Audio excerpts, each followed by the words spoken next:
지금부터 신장장애인 이동지원 대책 마련을 위한 심포지엄을 하도록 하겠습니다. 자장을 맡으신 한국신장장애인협회 김세롱 회장님을 소개시켜드리겠습니다. 큰 박수 부탁드립니다. 네, 이 심포지엄은 김세롱 회장님께서 이제 진행하도록 하시겠습니다. 안녕하십니까. 김세롱입니다.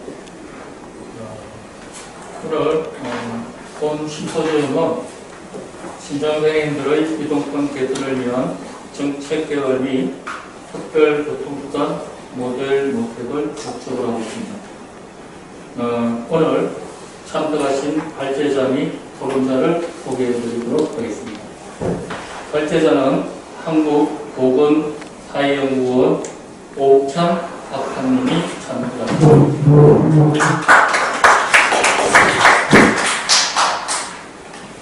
토론자는 건국대학교 겸임교수 이민선 박사님이 참석하셨습니다.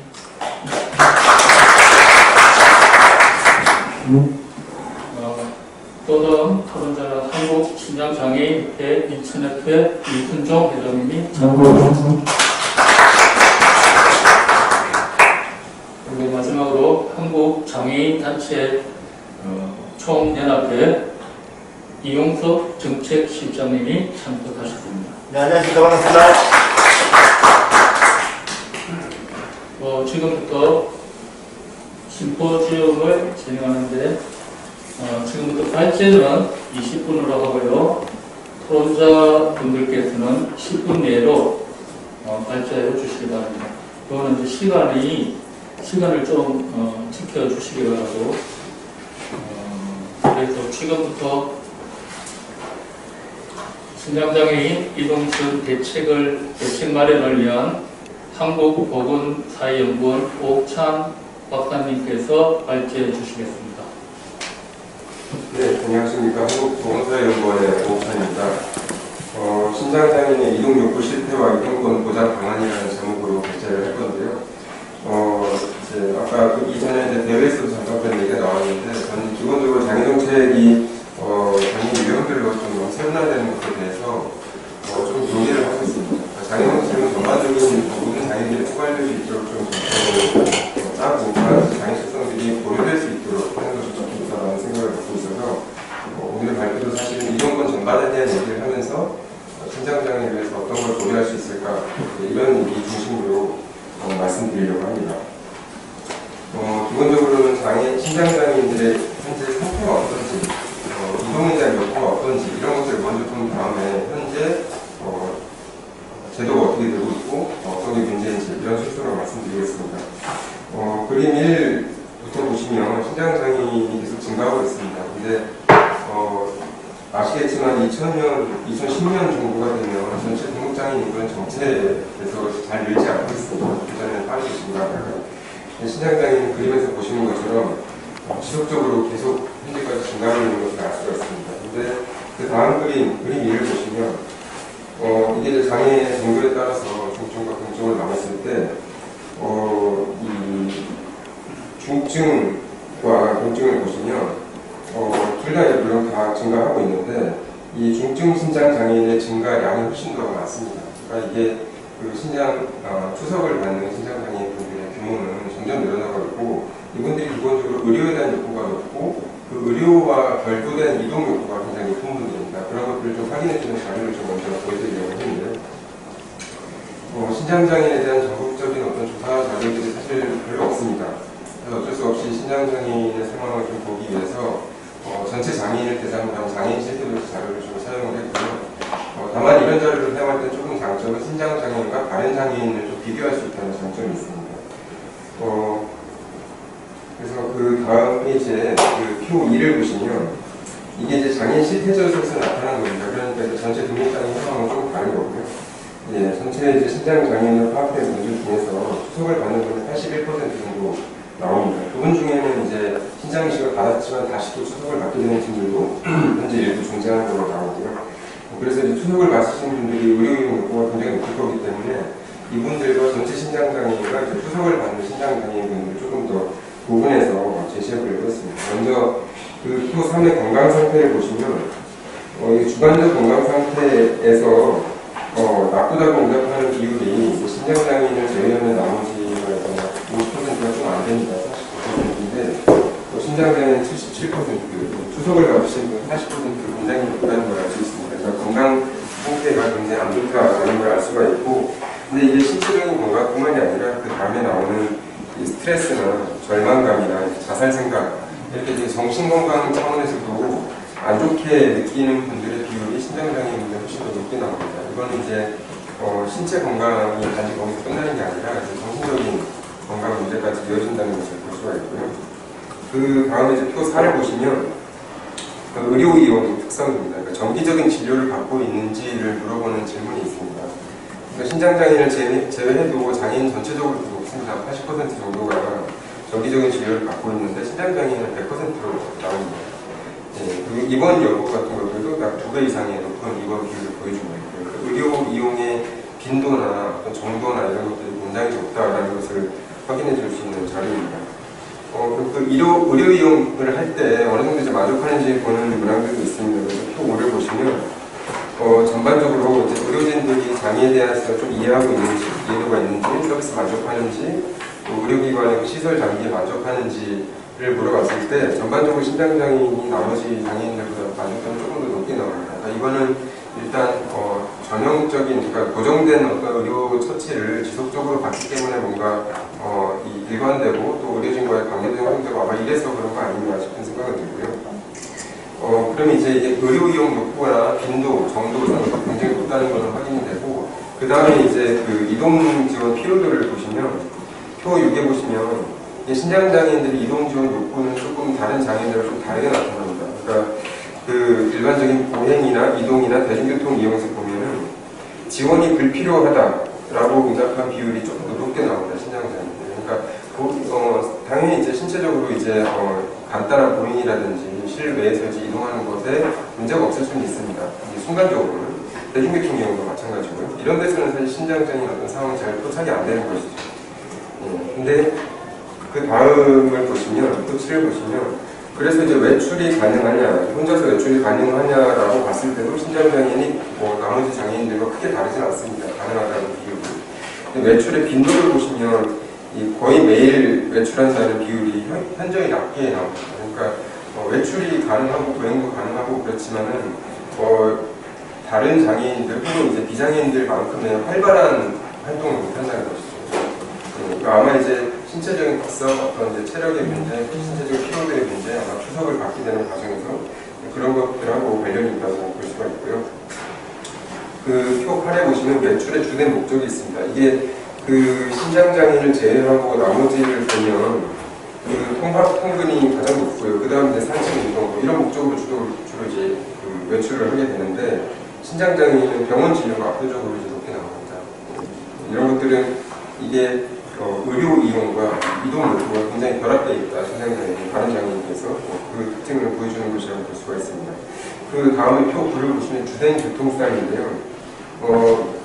비신장장애인들은 이 버스, 지하철, 그다음에 자가용 이 두 가지가 이제 가장 높습니다. 근데 이제 신장장애인도 마찬가지긴 한데 자가용의 비율이 압도적으로 높습니다. 그러니까 일반적인 버스나 지하철 같은 대중교통을 이용하는 빈도는 상대적으로 굉장히 낮게 나오고요. 또 하나 그 주목되는 것은 특별교통수단, 택시, 복지버스 이런 별도의 교통수단에 대해서 이용률이 굉장히 높게 나온다는 겁니다. 그러니까 일반적으로 사람들이 이용하는 버스나 지하철과 같은 대중교통수단보다도 단독으로 이용할 수 있는 택시, 그것도 아니면 이제 장애인 콜택시 같은 특별교통수단 이런 것들, 그리고 스스로 이제 자가용을 소유하고 있을 때는 거기에 대한 의존도가 굉장히 높고 이런 이동 패턴들을 볼 수가 있습니다. 이게 이제 아까 앞에서 말씀드린 그런 의료 이용의 욕구와 이동 욕구가 굉장히 결합된 것을 보여주는 결과라고 볼 수가 있고요. 그 다음에 표 10을 보시면 대중교통 이용에서 어려움을 느끼는 정도는 그렇게 높게 나오진 않습니다. 그러니까 아까 말씀드린 것처럼 예를 들면 일회성으로 버스나 지하철을 타는 것 자체가 가능을 할 수 있는 겁니다. 이런 조사를 했을 때. 그래서 이런 조사에 그런 식의 문항에서는 이제 신장장애인 특성이 잘 나타나지 않는 것이죠. 근데 이제 그 밑에 표 11을 보시면 이건 신장장애인 협회 내부에서 이제 그동안 축적해오신 자료인데 신장장애인 사망사고 사례입니다. 이거는 최근에 코로나 사고 관련된 것들이 아니라 그전에 쭉 축적되어 온 건데요. 그러니까 신장 추석을 받기 위해서 이동하는 중에 혹은 추석을 받고 오는 중에 가기 직전에 이렇게 굉장히 사망하시는 분들이 많은데 이것들이 이동이 원활히 됐다면 이런 사고가 일어나지 않았을 상황이 만들어질 수가 있는 거죠. 그런 것들을 보여줍니다. 그래서 이 의료와 이동 이 두 가지가 신장장애는 굉장히 핵심적인 삶에서 중요한 요소라는 걸 알 수가 있고요. 그 표 12를 보시면 추가 비용입니다. 장애로 인해서 일상생활에서 비장애인보다 비용이 더 들어가는 걸 우리가 추가 비용이라고 하는데요. 이 신장장애를 제외하면 월 99,000원 정도의 추가 비용이 든다는 응답이 나옵니다. 신장장애는 27만 4,000원의 추가 비용이 든다고 나오는데 이 대부분의 비용이 의료비와 교통비입니다. 의료비가 압도적으로 높고요. 그 다음이 교통비입니다. 그러니까 이게 두 가지가 결합되어 있다는 게 이제 이 생활비 측면에서도 똑같이 결합해서 나타난다는 것을 알 수가 있습니다.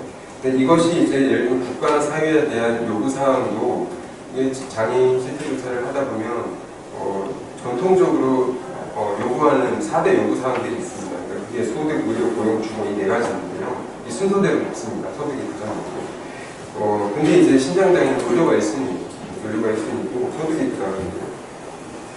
그리고 이제 이동권 보장에 대한 요구도 항목이 원래 따로 있는데 전체적으로 보면 그렇게 높지는 않지만 신장장애인 경우에는 비신장장애인보다 높게 나타나는 것도 확인할 수가 있습니다. 그래서 전체적으로 보면은 신체적인 건강 상태에 굉장히 문제가 많다. 근데 이것들이 정신건강에까지도 영향을 미치고 있고요. 그래서 의료 이용에 대한 의존이 굉장히 높은데 이것이 이제 이동 욕구를 촉발하는 거죠. 그런데 일반적인 대중교통으로는 그것들이 잘 충족되지 않아서 자가용이 있으면 그걸 주로 의존하지만 그렇지 않다면 이제 택시나 콜택시에 의존하게 되는 이런 상황들을 볼 수가 있습니다. 그럼 이제 이동권을 보장하기 위한 제도적인 현황들은 어떻게 되고 있는지 이제 그걸 말씀드리려고 하는데요. 표 14를 보시면 크게 두 가지로 나눠서 말씀드리려고 합니다. 하나는 이제 이 환경적인 접근성을 높여서 이동권을 보장하는 조치가 있을 수 있습니다. 이걸 이제 집단적인 이동권이라고 부를 수도 있고요. 또 하나는 이제 개별적인 이동 지원이 있을 수 있습니다. 두 가지가 조금 구분될 수가 있는데, 원래 이제 이동권을 좁게 보면 이제 환경에 대한 접근성 보장 이런 것들 중심으로 얘기를 많이 합니다. 근데 추가적으로 좀 넓게 보면 개인에 대한 이동 지원까지도 얘기할 수가 있는 것이고요. 유엔에서는 그 환경적인 접근성을 보장함으로써 이제 이동권을 보장하는 조치에 대해서는 법적으로 국가가 최소 기준을 만들도록 하고 있습니다. 그래서 그 최소 기준을 지키지 않으면 그걸 차별로 가라 이런 식의 이제 권고도 내고 있고요. 물론 이제 개인적인 이동 지원 조치에 대해서는 국가가 이제 사회적 경제적인 역량을 고려해서 점진적으로 보장해주라 이런 입장을 가지고 있습니다. 그래서 크게 두 가지로 나눌 수 있는데 이 접근성 보장을 통한 이동권 보장 조치는 이게 단순히 교통수단에만 해당되는 건 아니고 건축물에도 있을 수 있고 뭐 정보에 대해서도 있을 수 있습니다. 표 15에 보시면 현재 한국은 이제 건축물에 대해서는 이제 장애인 등 편의법으로 이제 최소 기준을 정하고 있고 교통수단에 대해서는 교통약자법으로 이제 최소 기준을 정하고 있죠. 유엔에서는 이 기준을 지키지 않으면 이제 차별로 가라 이렇게 하고 있는 것이고.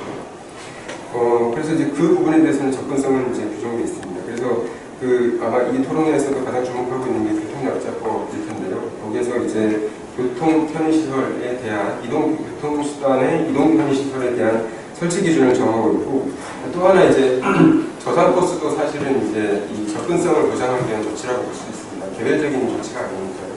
저상버스에 대해서는 현재 법률에서 최소 기준이라는 걸 두고 있지는 않습니다. 그런 이제 문제점이 있고 그래서 이제 먼저 그 이동 편의시설을 설치하는 최소 기준이 있는데 그걸 어떻게 현재 각 지역에서 설치하고 있는지를 보여주는 게 표 16입니다. 보시면 이게 사실은 이제 최소 기준이고 유엔에서는 이걸 지키지 않으면 차별로 가라라고 하는 정도이기 때문에 웬만하면 100% 가까운 설치율이 나와야 되는 것이죠. 근데 보시면 아시겠지만 전체적으로는 약 70%대 정도의 설치율이 현재 나오고 있는 상황입니다. 그러니까 물론 앞으로 개선이 되겠지만은 그 최소 기준이 가는 의미에 비하면 많이 부족하다 이렇게 볼 수가 있고요. 저상버스도 마찬가지입니다. 이거는 아예 법적으로 최소 기준 자체가 없기 때문에 표 17에 보시면 지역별로 편차도 굉장히 큽니다.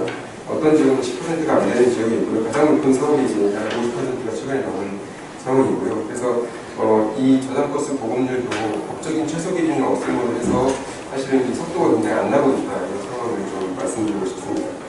두 번째로 이제 이동 지원 서비스입니다. 개별적인 이동 지원 서비스, 개인에 대해서 개인 상황에 따라서 지원해주는 서비스인데요. 이거를 뭐 국가나 지자체에서 하는 사업들을 숫자로 세보면 한 19개 정도 됩니다. 이 중 절반 정도는 이제 할인 감면 사업이라서 직접적인 서비스는 한 9개 정도가 되고요. 이 중에서 이제 가장 규모가 크고 중요하다고 볼 수가 있는데 하나는 특별교통수단이고 하나는 이제 주차 표지입니다. 두 가지인데 이 두 가지가 현재 이제 이용 기준이 보행성 장애 기준이라는 걸로 되어 있습니다. 물론 여기에 정부가 최근에 이제 이동기능 종합조사를 추가적으로 적용하겠다고 했지만 보행성 장애 기준은 없앤 건 아닙니다. 보행성 장애 기준이 기본으로 적용이 되고 이동기능 종합조사는 아주 예외적으로 일부를 추가하는 그런 조치로 지금 정부가 발표를 했는데요. 보행성 장애 기준표는 표 20에 보시면 아시겠지만 장애 등급 기준입니다. 그래서 사실상 과거의 장애 등급을 현재 사용하고 있는 것이다 이렇게 보실 수가 있고요. 특별교통수단은 이 보행성 장애를 가지신 분 중에서 과거의 1, 2, 3급 중증 장애에 해당하시는 분들은 현재 자격이 부여되고 있습니다. 이 주차 표지를 먼저 보시면 그 보행성 장애에 해당하는 분이 약 한 100만 명 정도 넘는 걸로 추정이 됩니다. 정확한 통계가 집계된 필요가 없습니다.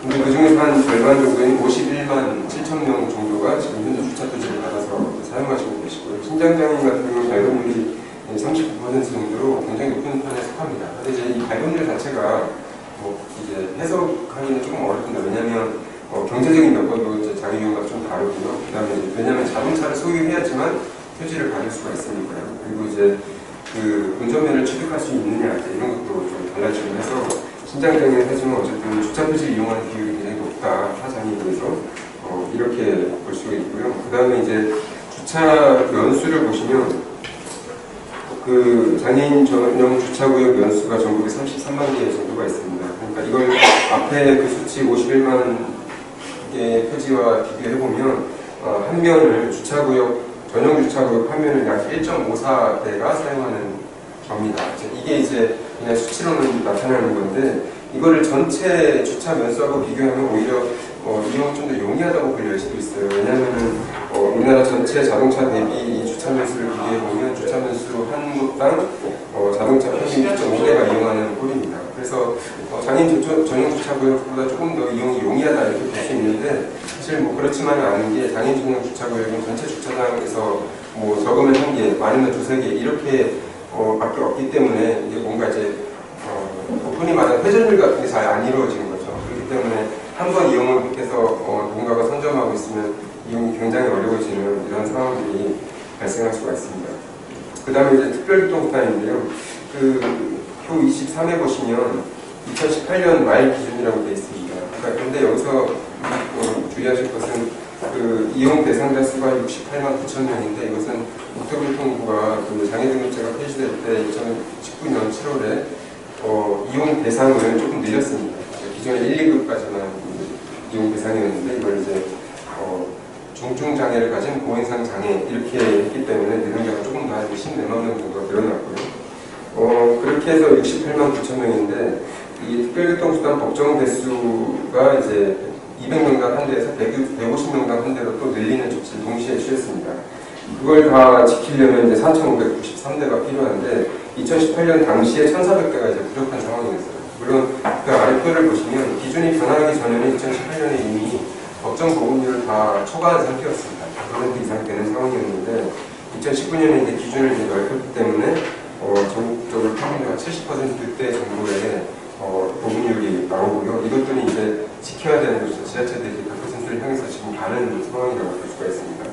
근데 이제 이런 상황만으로 정부가 이제 200명당 한 대에서 150명당 한 대로 늘렸고 하지만 이용 대상은 또 늘어났습니다. 2019년 7월에. 그렇기 때문에 이용이 얼마나 편해졌는지 사실은 확인하기 좀 어려운데요. 그냥 예를 보여드릴 수 있는 것은 표 25입니다. 이게 서울시 사례고 2017년이라서 조금 지난 거긴 합니다. 하지만 대략의 상황을 볼 수가 있는데요. 이게 평균 대기 시간이 44분으로 나옵니다. 근데 이게 점점 길어지고 있는 겁니다. 2014년에는 33분이었는데 점점 길어지는 거 이제 2017년에 44분까지 늘어났고요. 근데 이 44분이 대기 시간이라고 하는 이 표현이 정의가 신청을 해서 접수를 받아서 배차할 때까지 시간입니다. 근데 배차가 되면 집에까지 가야 되죠. 그분이 출발지까지 가야 되는 시간이 카운트가 안 되는 겁니다. 그걸 더하면 이제 1시간이 넘겠죠. 서울시의 그 어떤 교통 상황을 고려하면. 그래서 이제 상당히 이게 배차가 원활히 잘 이루어지지 않는다는 걸 볼 수가 있고, 국토부의 계획은 이 평균 대기 시간을 30분 이내로 줄이는 것을 목표로 2019년에 제도 개편을 했다라고 얘기하고 있는데, 그게 얼마나 개선이 되는지 현재는 확인이 되고 있지는 않습니다. 그러니까 이런 지금 신장장애인분들 이동 욕구 그리고 이동 지원 서비스의 상황들을 보여드리고 한 짧게 한 4가지 정도 간단히 건의 제안을 좀 드리고 싶은데요. 첫 번째는 이동 서비스의 지원 자격 기준입니다. 아까 말씀드린 것처럼 보행상 장애 기준이 가장 핵심적인 지금 현재까지도 앞으로도 적용될 핵심 기준인데, 이게 이제 보행상 장애 기준이라는 것이 장애 등급 기준이고 의학적인 기준인 겁니다. 근데 처음에 장애 등급제를 폐지하고자 할 때 여러 가지 이유가 있었지만 가장 큰 이유 중에 하나가 장애 정도에 따라서 서비스의 양을 결정하는데 그것을 의학적인 기준으로 하지 않겠다는 것이었습니다. 등급이 이제 그런 의미였습니다. 근데 거기에 그 취지에 비춰보면 이 장애 등급제 2단계 폐지에서 발표하는 것들은 좀 부족하다는 것이죠. 그러니까 보행상 장애 기준이라는 게 그대로 유지한 채 이것을 언제까지 적용할지, 언제 점진적으로 줄여나갈지 이런 계획이 지금 전혀 밝혀지지 않았다는 것이 가장 아쉬운 점이다라고 말씀드립니다. 두 번째는 이 특별교통수단이 너무 획일화되어 있다는 것입니다. 특별교통수단은 휠체어가 장착된, 휠체어 탑승 설비가 장착된 차량으로 법적으로 그렇게 하도록 되어 있습니다. 근데 이제 특별교통수단을 이용하는 장애인분들은 반드시 휠체어 이용 장애인도 아닌 상황인 거죠. 그러니까 특별교통수단 이용 욕구는 굉장히 다양한데 특별교통수단의 형태는 딱 한 가지 전형적인 형태로만 지금 제공이 되고 있는 것입니다. 근데 최근에 이제 지자체에서 이제 바우처 택시나 임차 택시나 이제 여러 가지 특별교통수단에 준하는 조치들을 이제 취하고 있는데, 이것이 법적으로는 특별교통수단을 인정받지 못합니다. 사실 이런 것들을 좀 제도적으로 특별교통수단의 큰 범위로 포함시킬 필요가 있다, 이 말씀을 드리고, 그리고 이제 특별교통수단 좀 특수한 형태로서 구급차, 응급차 같은 것들도 생각을 해볼 필요가 있다. 실제로 독일이나 영국에서 그렇게 운영하고 있는 사례들이 있습니다. 그러니까 이 구급 교통약자를 위한 특별교통수단의 범위가 있는데 그 안에 구급차가 있는 것입니다. 그래서 정기적으로 주로 이제 병원을 이용하는 사람들에게 구급차가 이제 이동수단이 되는 것이죠. 도어투도어 서비스로. 그래서 특별교통수단 안에 이런 조치까지 법적으로 포괄시킬 필요가 있겠다. 그래야지만 지자체 입장에서는 법정수단을 채울 수도 있고 장애인의 욕구를 충족시켜줄 수도 있고 이 두 가지를 할 수 있는 거죠. 지금은 아무리 장애계의 요구가 있어도 특별교통수단을 인정 못 받기 때문에 이걸 먼저 해야 된다는 생각이 있어서 사실은 진행 속도가 좀 더디지 않나 그런 생각이 드는 겁니다. 그러니까 세 번째는 그 정기 이용 서비스입니다. 이게 다른 나라의 특별교통수단 사례 운영 형태를 보면 정기 이용이라는 게 있습니다. 정기 이용 제도. 그러니까 어떤 사람이 출발지와 도착지가 고정돼 있고 매일은 아니더라도 일주일에 몇 회 혹은 뭐 한 달에 몇 회 고정적으로 간다 이 사람이. 그러면은 그 배차를 보장해 주는 것이죠. 정시에 그것도. 매번 신청할 필요가 없는 거예요. 그래서 그런 제도를 운영하고 있는 나라들이 꽤 있습니다. 미국도 있고 독일도 있고 있습니다. 그 운영 형태들을 보면 보통은 이제 그렇게 정기적으로 계속 간다는 것이 좀 확인이 돼야지만 그걸 이제 왜냐하면 이제 이 정기적으로 배차를 해놓으면 상당 부분이 좀 이렇게 이 특별교통수단이 할당이 되지 않습니까? 그래서 나머지 사람들의 이제 이용에 대한 조금 불편이 초래될 수도 있어서 이용 자격 기준이 조금 엄격하게 되는 것 같아요. 그러니까 정기적인 이동이 좀 확실하냐 이런 것들 좀 확인하는 절차가 있는 것으로 확인할 수가 있고요. 근데 이제 국내에서도 서울시 같은 경우에 보면 정기 접수 제도라는 게 있습니다. 근데 이 정기 접수는 정기 이용을 보장해 주지는 못합니다. 접수를 여러 번의 접수를 한 번에 받아준다 이런 개념이지 배차를 보장해 주지 못합니다. 그래서 그것보다는 정기 이용, 특히 이게 의료적인 병원을 정기적으로 통원하는 경우에 적용되는 경우가 많습니다. 미국도 그렇고요. 그래서 특히나 이제 신장장애인에게는 이게 투석과 같은 일주일에 예를 들면 3회 정도 고정적으로 같은 시간에 가는 경우가 많기 때문에 이 정기 이용 서비스를 도입하게 되는 사실은 상당수는 이 의료 이용, 정기적인 의료 이용 여부가 높은 신장장애인에 대한 해법이 될 수 있겠다 이렇게 생각합니다. 마지막으로는 이 특별교통수단 운영비에 대한 국고보조금 지급이 현재 안 됩니다. 그러니까 이게 이제 문제를 제기하는 이유는 뭐 국가에서 지원을 하든 지자체에서 지원을 하든 어차피 운영이 되면 된다 이렇게 볼 수도 있는데요. 근데 사실 특별교통수단의 운영 주체는 지자체입니다. 근데 이동의 요구는 이제 지역으로 한정되지가 않는 것이죠. 어떤 분이 이제 인근 타 시도 혹은 시군구로 이동을 할 수가 있는데 특별교통수단 이동지원센터가 분리되어 있을 경우에는 우리 지역 타 지역으로 이동하려고 하는 타 지역 주민에 대해서 지원하고자 하는 욕구가 요인이 잘 안 발생할 수밖에 없습니다. 왜냐하면 본인들의 운영비를 드려야 되니까요. 그래서 이것을 사실 해결할 수 있는 건 지자체들 간의 어떤 이제 연계 구조를 만드는 게 서로 간에 어떤 분담을 하고 이런 구조도 사실은 가능하지만 그게 원활히 될 것 같지는 않습니다. 지자체들 사이에 이동이라는 것이 패턴이 이제 명확히 포착되지 않으니까요. 그것보다는 국가가 이제 국고보조금으로 이 광역 간 이동에 대해서는 지원해주는 게 맞겠다. 일정 정도는 이동지원센터 운영비를 지급해줄 필요가 있다는 생각을 하고요. 이것이 이제 장거리 이동을 조금 지자체들이 비용 부담을 걱정하지 않고 할 수 있게 하는 방법이겠다는 생각이 듭니다. 이걸 위해서는 사실 그 보조금법이라는 게 있습니다. 보조금법을 개정을 해야 됩니다. 그 제안을 드립니다. 그 마지막으로 이제 말씀드리고 싶은 거는 아까 서두에 말씀드린 것처럼 저는 이제 이동지원 서비스가 물론 이 주제 오늘 자리가 신장장애인을 위한 토론이긴 하지만 전체 장애인 이동지원 서비스를 어떻게 조금 더 질을 높이고 범위를 확대시킬 것인가 생각하면서 그 안에서 이제 신장장애인 특성을 어떻게 고려할까 이제 이렇게 관점을 두고 좀 생각했으면 좋겠다 이런 제안을 마지막으로 드립니다. 감사합니다.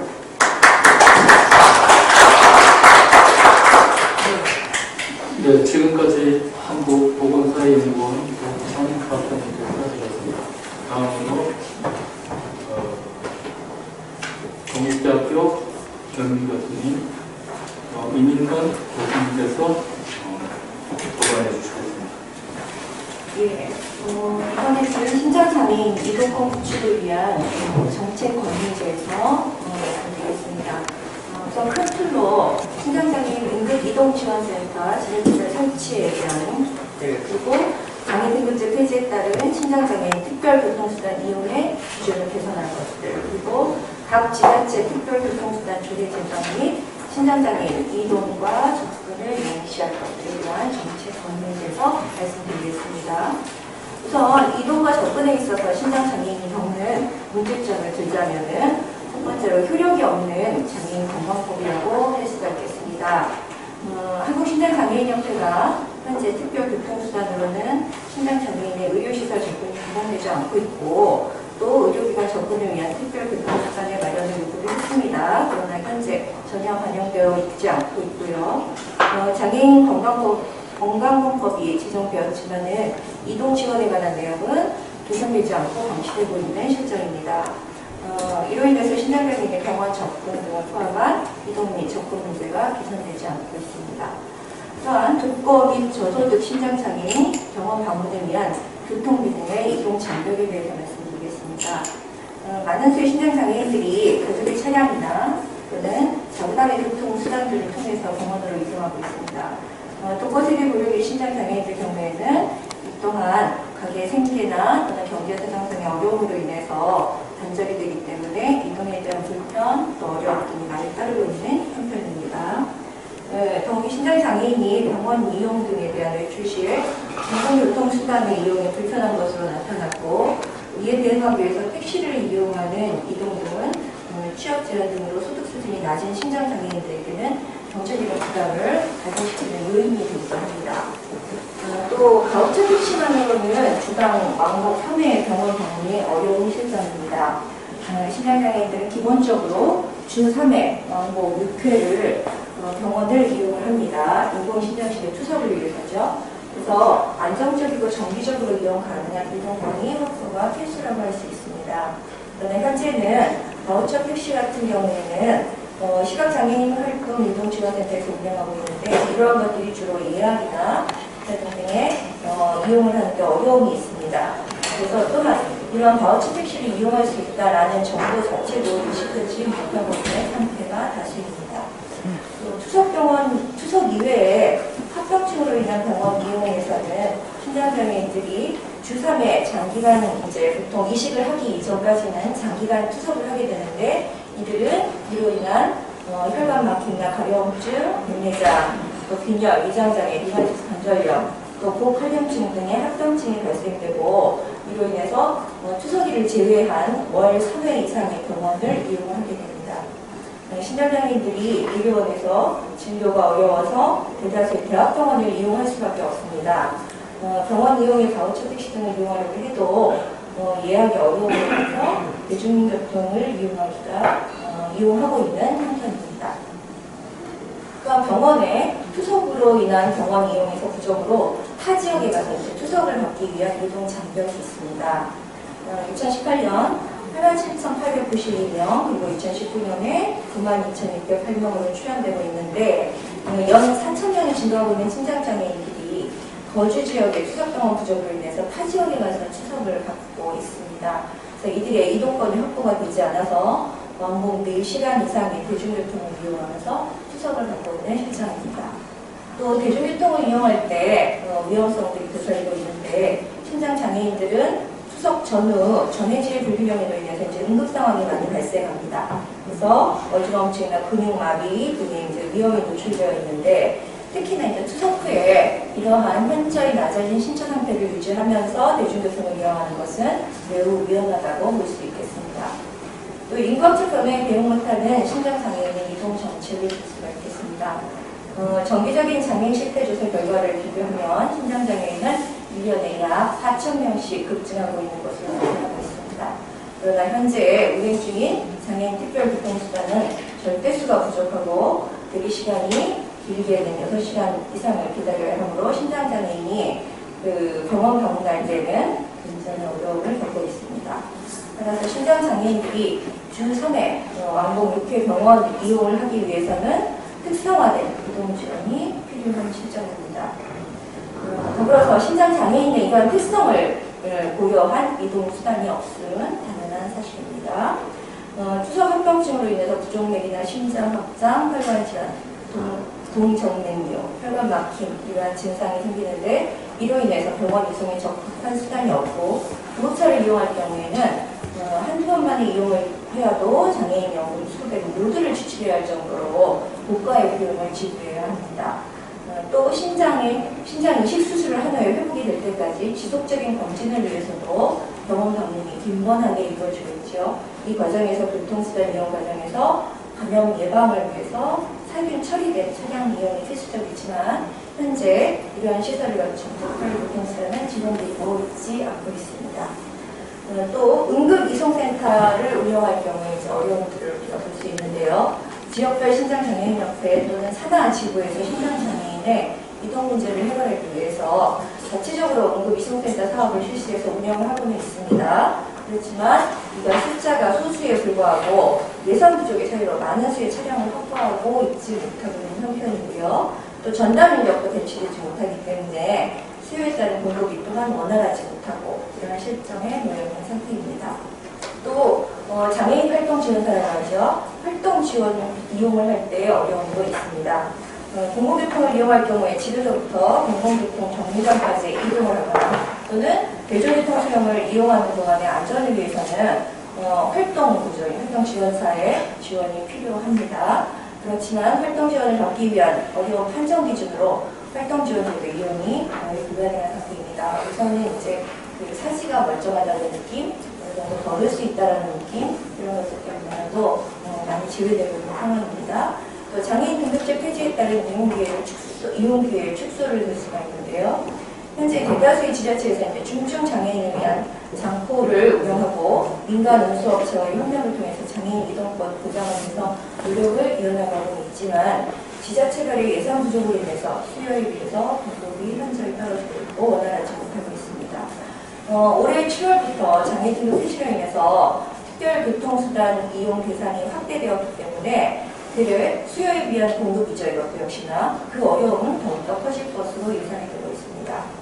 또 2019년 7월 이후로 등록하는 신장장애인들이 장애인 특별교통수단의 이용 대상에서 제외가 되어서 이동권의 환경은 더욱 악화되고 있다고 볼 수 있습니다. 따라서 심장장애인의 이동권 구축을 위한 정책 건의를 말씀드리고자 합니다. 첫 번째로 심장장애인 응급이동지원센터의 지자체별 설치를 합니다. 현재 특별교통수단 제도로는 심장장애인들이 이용하기 매우 어려운 상황이 지속적으로 이어져 오면서 심장장애인을 위한 특별교통수단의 운행이 가능하도록 제도 개선이 필요합니다. 또 출발에서 목적지까지 도어투도어가 가능한 설비처리 차량 운영 등의 다양한 특별교통수단이 활성화될 수 있도록 제도적 개선이 시급히 도입을 필요로 합니다. 심장장애인을 위한 응급이송지원센터가 각 지자체별로 설치되어서 심장장애인의 병원 이동이나 응급상황이 원활하게 지원되어야 할 필요가 있습니다.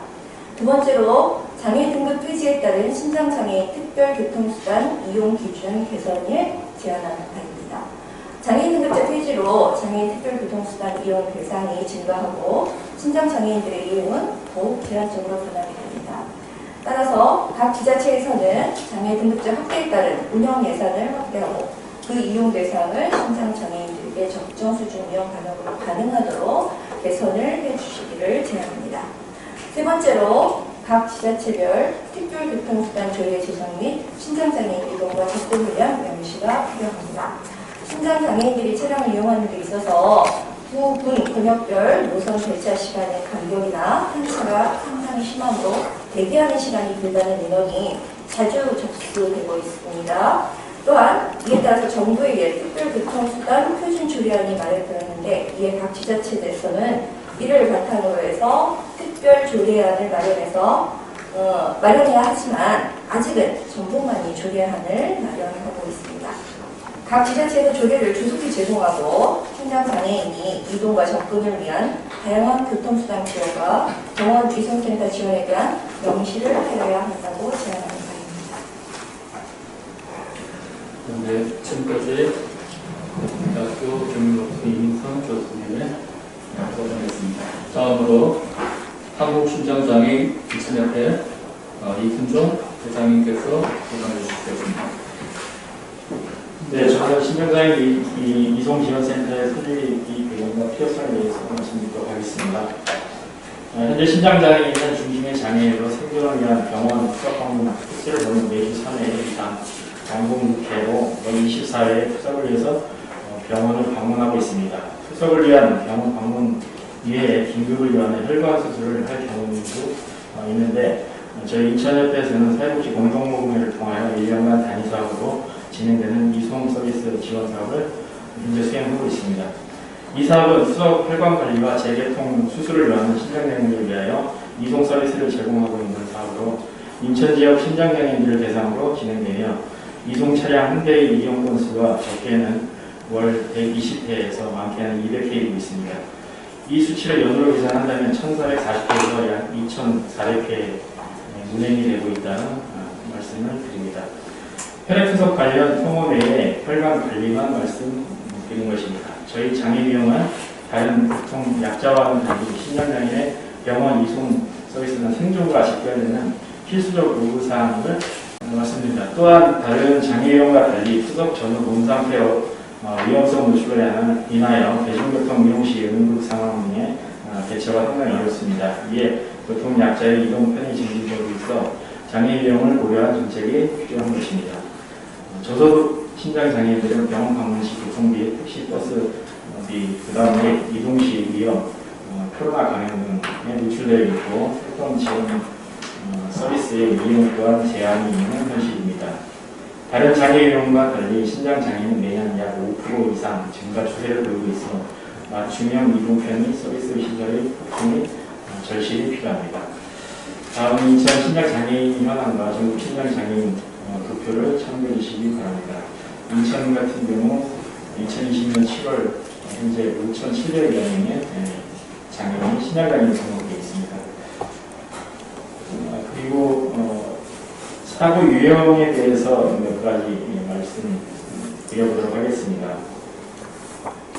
이모 경위임은 2016년 8월 당시 53세 심장장애 2급으로 평소 뇌졸중의 질환 내역을 갖고 있고 당시 사고 당일 투석도 후병 속에 귀가 중에 집 앞에서 쓰러졌고 막다른 골목이 위치한 집에서 주위 사람들이 지나가면서 발견할 수 없는 위치로 초기 발견이 늦어져 정문에서 한 달간 투병하시다가 사망에 이르렀습니다.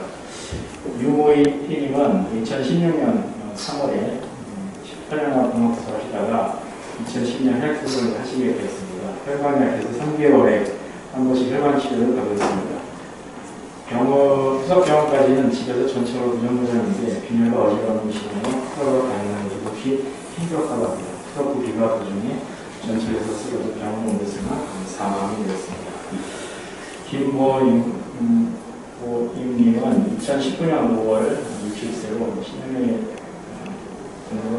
새벽 5시 반경 투석병원을 가기 위해서 집 앞 버스 정류장으로 걸어가는 중 갑작스런 대출을 쓰러졌습니다. 인정이 드문 새벽이라 사고 이후 환자의 발견이 늦어졌고 출근하는 시민이 발견하여 병원 이송하였으나 끝내 사망했습니다. 나머지 세 분은 자료를 참고해 주시고요. 위 사례들은 인천 지역의 일부 사고를 예를 들어 말씀드린 것입니다. 전국적 사례 수집 시 이보다 더 많은 사례가 있을 것으로 보고되고 있습니다. 이 사례들처럼 이동에 어려움으로 인하여 사망과 사고가 발생되는 것을 볼 수 있듯이 빠른 시일 내에 이와 같은 사고가 발생치 않도록 정부와 지자체는 대안을 마련하여 주실 것을 촉구드리며 장애 유형 중 신장 장애인의 사망 사고가 다른 장애 유형에 비해 가장 높으며 사망률 또한 가장 높은 고위험군 질환 장애 유형입니다. 이와 같은 사고는 적절한 이동 서비스 지원이 이루어졌다면 신장 이식의 희망을 품고 살아가는 저희들에게는 그나마 생기지 않았을 인재라고 생각할 수 있습니다. 현재 인천 장애인 꿀택시 병원 이송 서비스의 현황과 문제점에 대해서 간략히 말씀드리겠습니다.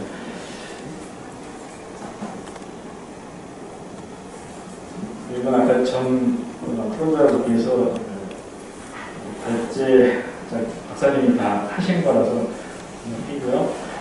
현재 병원에서 자체적으로 운행되는 이송 서비스는 앰뷸런스가 아닌 보통 승합 차량으로 사고 시 보험 등 문제점이 발생될 수 있으며 투석 전문의원 및 병원에서는 일반 차량으로 환자를 이송할 수 없으나 자체 수익을 위해서 운행하고 있는 병의원들이 아직 있다는 말씀을 드립니다.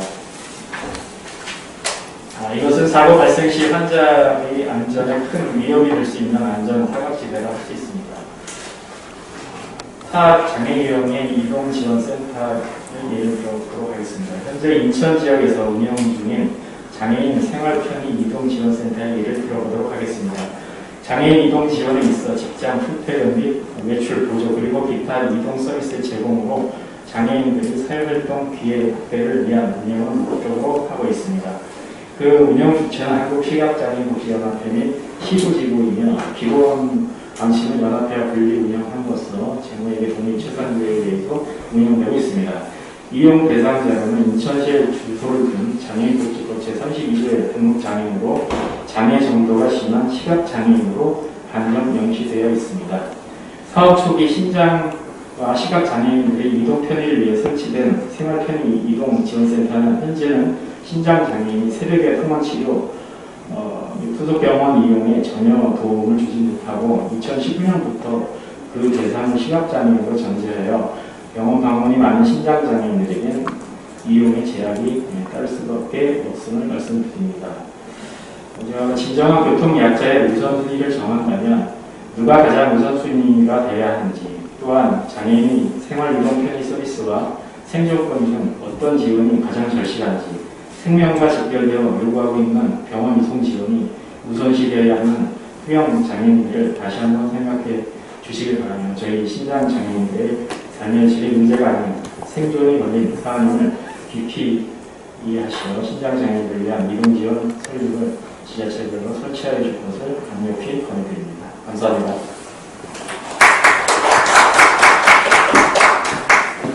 네, 지금까지 한국 신장장애인협회 인천협회 김승성 부장님께서 공유해 주셨습니다.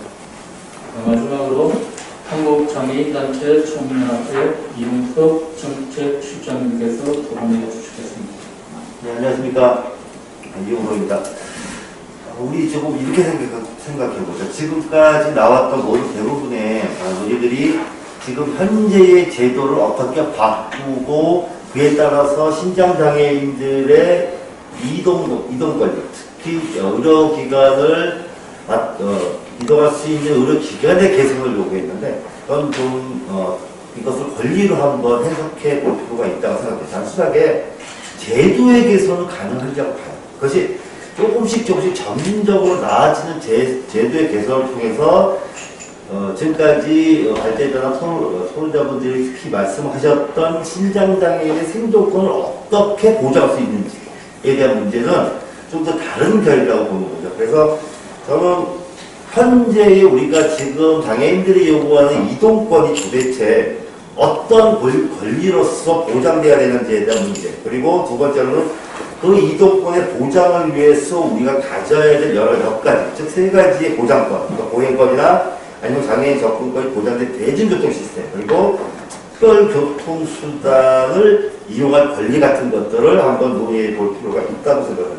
결국 이러한 것들에 대한 구체적인 논의를 통해서 이동이라는 것이 결국 법적 권리를 통해서 즉 인권을 증진시킬 수 있는 요소 또는 거기에 대한 권리로서 주장될 수 있다고 보는 거예요. 그래서 이동이 제한되면 결국 그 노동권 그리고 교육권을 보장받기 어려울 뿐더러 이에 따라서 결국 장애인의 삶의 질 자체가 저하된다는 사실도 한번 우리가 생각해 볼 필요가 있다고 생각합니다. 그래서 이동권은 결국 장애인들이 즉 사람이 살아갈 수 있는 기본 권리의 시작이라고 봅니다. 그래서 아까 토론자분이 말씀하셨던 것처럼 장애인 건강법이 오늘 토론에서 좀 몇 번 얘기가 되는데요. 제가 말씀드릴게요. 지금 장애인 건강법은 2017년 12월에 시행되고 있어요. 근데 장애인 건강법에 의해서 시행된 제도는 아무것도 없습니다.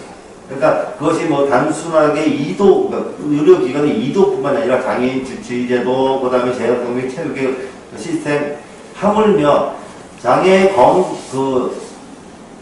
건강보건종합계획을 세워야 됨에도 불구하고 여전히 정부는 그에 대해서 손을 놓고 있다는 사실입니다. 그래서 지금 건강보건법에서 의료기관의 방문을 규정한 그 조항이 있어요. 구조에는 관련되어 있는 내용이 들어있고 거기에 세부사항은 시행령을 통해서 발의가 되는데 어떻게 되어 있냐면 구급차를 불러서 하는 상태라고.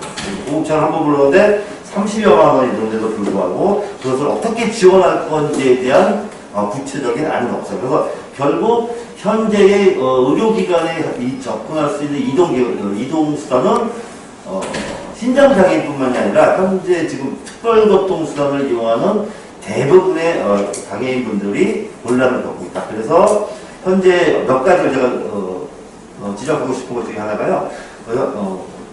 혈압 없는 장애 건강법의 의료비용 지원에 대한 문제, 그리고 복권 또는 저소득 신장장애인 병원 방문을 위한 교통비 등 이동 병력을 좀 제공하는 것, 그리고 바우처 택시로 주당 왕복 3일에 대한 병원 방문에 대한 것을 명확하게 좀 법적으로 좀 마련해 줄 필요가 있다는 것하고, 그 다음에 투석 이외의 합병증에 대한 병원 방문도 우리가 논의의 대상에 집어내야 된다는 것 하고요. 그리고 대중교통에 대한 위협성을 우리가 분명히 인지해야 될 것 중에 하나가 작년도에 장애 개발원에서 신장장애인 욕구 및 시태조사하는 연구보고서가 있어요. 거기 보니까 이동 차량이 필요한 시기가 추석을 위한 병원 방문하고 귀가할 때가 약 47.8%로 가장 많은 상태였고요. 그 이유가 뭐냐면 응급 상황을 겪게 되는 문제들. 그러니까 현재 지금 대중교통을 이용해가지고 응급 상황을 겪었던 케이스가 50.4%로, 그러니까 약한 신장장애인의 약 한 절반가량이 대중교통을 이용하다가 응급 상황을 겪었다는 결과가 나와 있는 상태거든요. 그래서 결국에는 신장장애인의 이동권은 결국 아까 잠깐 말씀하셨던 것처럼 생존권과 긴밀하게 연계가 될 수밖에 없는 상황이다 라는 말씀을 드리고요. 거기에 그 사례가 제가 신장장애인협회에서 받은 사례를 쭉 적어놨어요. 위험했던 사례들을. 그래서 그거는 같이 좀 보시면 좋을 것 같고요. 그럼에도 불구하고 오늘 발제자분께서 이런 말씀을 하셨어요. 물론 이제 발제된 내용이 이제 신장장애인의 이동 욕구를 내가 구체적으로 잘해는 것이 그럼에도 불구하고 신장장애인만을 위한 별도의 이동전 서비스 제작하고 있다. 그리고 신장장애 특성이 있다 하더라도 그 고유한 특성이 아니라 그것을 위한 서비스를 분류해 신설하는 것은 바람직하지 않다라고 이제 발제로 말씀하셨는데요. 저는 거꾸로 이러한 문제들이 결과적으로 그럼에도 불구하고 신장장애인의 의료기관 접근에 대한 이동은 단순히 불편함을 해소하고자 하는 목적이라기보다는 생존을 위한 요구라고 해야 합니다. 그리고 신장장애인 집에서 병원까지 이동되지 가능한 신장장애인 특별교통수단의 활성화 분명히 필요하다. 그 방법이나 수단은 센터를 설립해서 운영한다거나 또는 특별교통수단의 현재 방식을 좀 더 개선할 필요가 개선하는 정도의 방법이 하든 간에 어떠한 방법을 통해서라도 거기에 대한 이동 지원에 대한 분명한 조치는 마련돼야 할 것이라고 생각을 합니다. 최근에 제가 어떤 영화를 한번 봤어요. 왜 파리 메딕 앙헬이라는 거 스페인 영화를 봤는데 그 내용은 아주 불순한 내용입니다. 어떤 거냐면 장애를 입은 소방관이 그 장애로 인해서 도망간 그 여자친구를 스토킹해서 같이 죽는 이런 아주 그런 역부족인 내용이긴 한데 제가 이 영화를 주목되는 것은 여자친구를 스토킹을 하기 위해서 쓰는 교통수단, 특별교통수단입니다. 특별교통수단을 이용해서 본인이 스토킹을 하는데 제가 이 말씀을 왜 드리냐면 그만큼 외국의 사정에서는 현재 저희가 제한되고 있는 특별교통수단의 이용 환경이 그만큼 자유롭다는 얘기를 말씀드리고 싶어요. 아까 잠깐 사례를 말씀드렸는데 저는 어저께 그저께 국가인권위에서 이제 간담회가 있어서 이제 특별교통수단을 이용해서 명동을 갔는데 끝나고 거기서 2시간을 기다렸어요. 특별교통수단을. 거기가 중부라고 해서 못 온대요. 무슨 왜 이 말씀을 드리냐면 현재 재작년까지 200명당 한 대꼴 특별교통수단의 숫자가 작년에 150명당 한 대꼴 늘었단 말이에요. 늘었음에도 불구하고 여전히 특별교통수단을 이용할 수 있는 대기 시간이 45분에서 오히려 늘어났다는 느낌이 자꾸 들어서 말씀을 드리는 거거든요. 그 이유에는 여러 가지가 있을 거예요. 그래서 수요도 당연히 많아질 것이고 또 한 가지는 운전자들의 능력, 운전 능력이나 이런 것들, 그다음에 안전성 이런 것들은 여러 가지가 결부되어 있을 것 같은데 결국 특별교통수단의 물리적인 증차가 현재 곤란을 겪고 있는 특별교통수단의 이용을 좀 더 용이하게 하지 못할 수도 있다는 생각을 잠깐 들었었어요. 그때 생각으로. 그럼 이걸 어떻게 용이하게 만들 수 있는지 여러분 여러 단계의 특별교통수단을 많이 만들어내는 거예요. 그러니까 단순하게 현재의 휠체어를 태울 수 있는 특별교통수단 이외에도 바우처 택시, 단순히 바우처 택시 개념이 아니라 그거보다 훨씬 특별교통수단과 바우처 택시의 중간급의 형태로 우리가 장애인들이 이용할 수 있는 당시의 특별교통수단도 분명히 필요하겠다는 생각이 들었어요. 그리고 아까 발제에서 잠깐 말씀하셨다시피 주차 관리에 대한 문제를 잠깐 말씀을 드리겠습니다. 그건 지금 현재 왜 이 말씀을 드리냐면 보행이 불편한 이동의 대상이 현재 아까 말씀드렸듯이 늘어났어요. 15%가 늘어났어요. 이거는 이 15%에 대한 문제는 단순하게 이 보행이 기존의 장애인 주차 공간을 이용했던 분들에 대한 문제라기보다도 저는 현재 그대로 주차율이 그 이용자를 15% 늘렸거든요.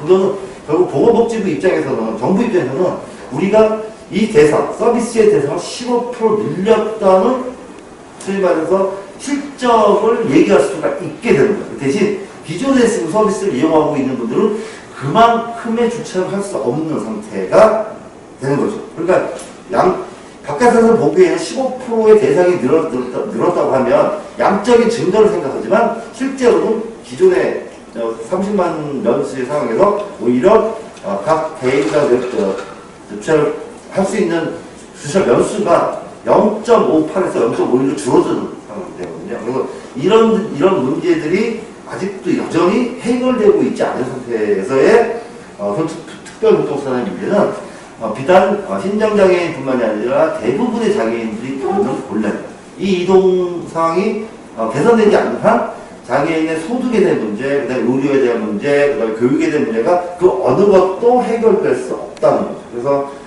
제가 말씀드리고 싶은 거는 기존의 방식의 서비스의 방식을 단순하게 주는 시행의 대상, 이 서비스를 이용하는 대상으로 보는 것이 아니라 장애인들이 당연하게 누릴 수 있는 수평적 이동, 그다음에 수직적 이동을 권리로 생각함으로써 이 서비스가 좀 보편화될 수 있는 방향, 그리고 좀 더 요거 하나 고치고 또 하나 고치게 되는 방식의 제도 개선이 아니라 포괄적으로 좀 들여다볼 수 있는 제도 개선이 필요하겠다, 이렇게 말씀드리겠습니다. 네, 이상입니다.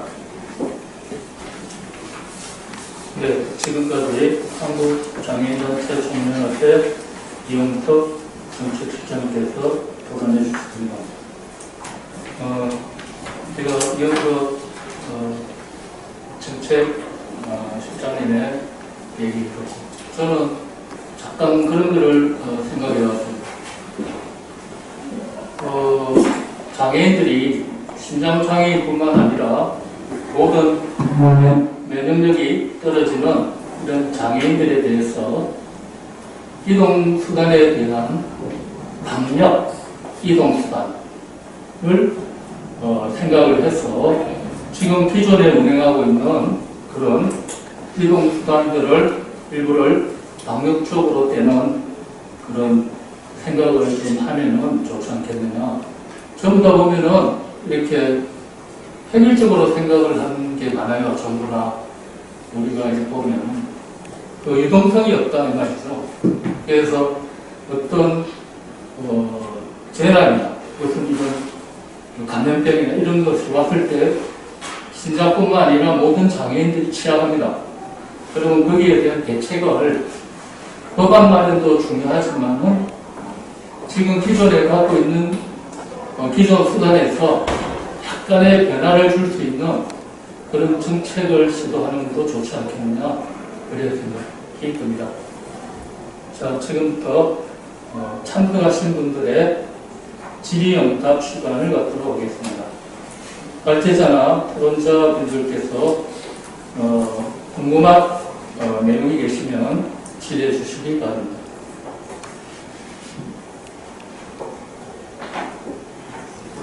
네, 반갑습니다. 저는 통영에서 통영시의회 김혜중 시의원입니다.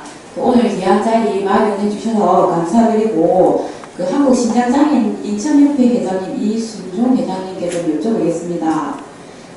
신장장애인에게 맞춤 이동 서비스 관련해서 인천에서 시각장애인협회하고 같이 이제 관련된 이동 관련해서 보니까는 편의시설 이동지원센터를 이제 운영을 하셨다고 하는데, 지금 그럼 우리 한국 국내에서 신장장애인 협회 별도로 이동 관련 지원센터는 없는지요, 현재 전국에서?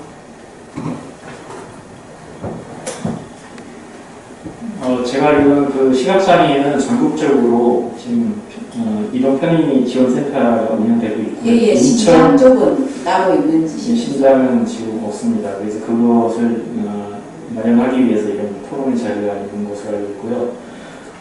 애초에 저 시각에서 이동 편의 지원센터를 만든다고 했을 때 사실 시각하고 신장 쪽을 같이 이동 편의를 제공하기로 했다고 제가 알고 있습니다. 그런데 작년에 조항을 바꿨는데 그 이유가 저희 신장장애인들 이용 횟수가 너무 많아서 시각 쪽에서 아마 좀 힘든 그런 상황이었나 봐요. 그래서 시각장애인만 하는 거로, 인천은 그렇게 알고 있습니다. 타 시구는 지금 어떻게 운영되고 있는지 제가 잘 모르겠습니다. 지금 현재 통영에서도 이동 지원센터가 시각만 있는 걸로 아는데, 그러면 그걸 상위법과 관련없이 지방자치조례법이나 이런 걸로 조금만 준하게 하면 별도의 그러면 이동자치센터가 만들어질 수는 있습니까?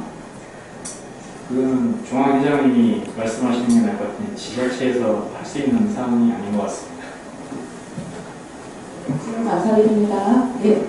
예, 그 부분에 대해서 잠시 말씀드릴게요. 이게 원래 한 여행에서 이렇게 이동권을 이동센터를 달라고 하면은 주지 않습니다. 그래서 시각에서 그게 2004년인가 그때 이제 이동센터를 받을 때 신장을 같이 넣은 거예요. 이제 그럼 신장을 같이 넣게 되면은 허가가 나온다 이 말이죠. 한 분야가 아니고 다른 분야로 확대되니까. 그래서 이제 그렇게 나온 걸로 알고 있는데 이게 이동센터를 진행하다 보니까 시각 쪽에서 봤을 때 신장이 너무 많이 이용한다는 느낌을 가져요. 왜 그러냐면 투석을 하고 이렇게 정해져 있기 때문에. 그러니까 시각 쪽에서 서울시로 했을 때도 하루에 1000콜 이상이 들어온답니다. 그래갖고 그게 너무 부담스러우니까 신장을 빼면은 어떨까 해서 그걸 제안을 받았는데 이제 어떤 경우가 있냐면은 이 신장 투석하는 경우에는 그 투석의 원인 질환이 당뇨병입니다. 당뇨에 걸리게 되면은 심장만 나빠지는 게 아니고 시각도 같이 나빠집니다. 그래서 시각 작업에 신장 이급이 되면 이 사람을 만약에 태워주지 않으면은 중증만 타는 거니까 신장으로 타잖아요, 그죠? 그러면 민원이 무지하게 발생됩니다. 그래서 제가 그쪽에 서울시에다가도 안 된다, 태워라 이래갖고 지금은 같이 태우고 있는데 아무튼 문제가 복잡합니다. 그래서 어떻게든 이동에 대해서 약간의 확대가 필요하다, 그런 실책입니다. 오늘 듣고 그 전에도 우리 그 풍문에 신장의 회장님하고 많은 이야기를 나눴기 때문에 제가 이제 조금 알기로는 신장장애인에 대한 여러 가지 애로점이나 문제점이 상당히 많은데 그 부분에 대해서 이제 그 비장애인들이라든지 또 다른 이제 여성의 장애인들이 엄청 이제 겪지 않으니까 잘 모르시는 것 같아서 저도 사실 생각하기에 이렇게 많이 어떤 정책이나 이런 게 확대되어야 된다고 생각하고 예, 우리 회장님과 논의하고 해서 우리도 이제 도울 수 있는 방안을 예, 열심히 노력했습니다. 네, 감사합니다. 네. 질문 없습니까? 오늘 끝까지 이 토론회를 지켜주신 최영 국회의원님께 감사드립니다. 그리고 모든 우리 신장장애인 협회 회장님들, 그리고 관계자님들, 직원들, 그리고 취재 나오신 취재 기자님께 대단히 감사드립니다. 제가 이제 마치려고 하는데 마쳐도 되겠습니까? 네. 오늘 신장장애인 이동지원 대한만인에 대한 토론회를 마치도록 하겠습니다. 감사합니다. 긴 시간 동안 저희 협회 행사에 참여해 주시며 감사드립니다. 다음에 또 자주 뵐때 못해도 조금 다른 방향을 다른 방향으로 저거는 이제 제가 의원님들이 주시면 제가 이제 가는 목표에서 이제 원래는 이제 이런 식으로 가야 되겠다라고 생각을 했지만 저기가 가다고 갈 수는 없잖아요. 이게 왜냐면 장애인들끼리 싸움하는 맞아요. 지금 이렇게 되면 신장장애인 이동지원센터 만들어달라고 그러면 또 다른 장애 유형도 만들어달라고 그러고 또 이렇게 하고 그러니까 우리는 지금 우물안 개구리 아내처럼 하지 말고 큰 틀에서 우리 못 비장애인이 쓸 수 있는 이동권도 우리가 쓸 수 있게끔 만드는 걸 해야 돼요. 그러니까 우리만을 위한 이동수단 말고 저상버스라든지 긴급이라든지 콜택시라든지 이런 기본적인 것들을 우리가 막 바우처 카드로 뭐 비용료야 뭐 정부에서 되는 건 문제는 없지만 자꾸만 우리끼리 이렇게 한정 짓는 방법으로 가는 거거든요. 법 조항 바꾸면 다른 이유 또 바꾸거든요. 지금 시각이 딱 그렇게 하잖아요.